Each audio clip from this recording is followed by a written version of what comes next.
kau lupa kita pernah berjaya? Adakah kau lupa?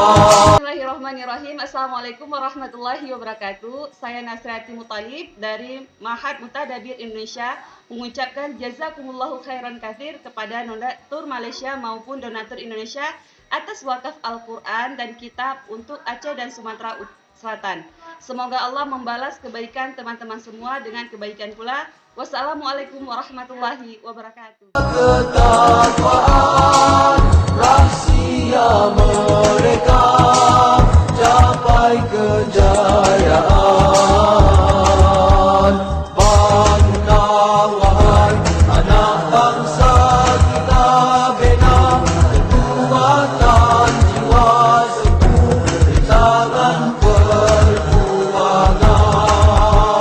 Bangunlah wahai anak bangsa kita, bina kekuatan jiwa teguh di tangan perjuangan.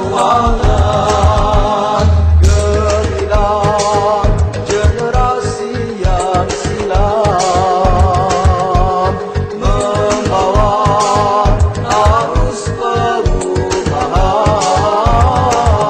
Keikhlasan hati dan nurani, ketulusan jiwa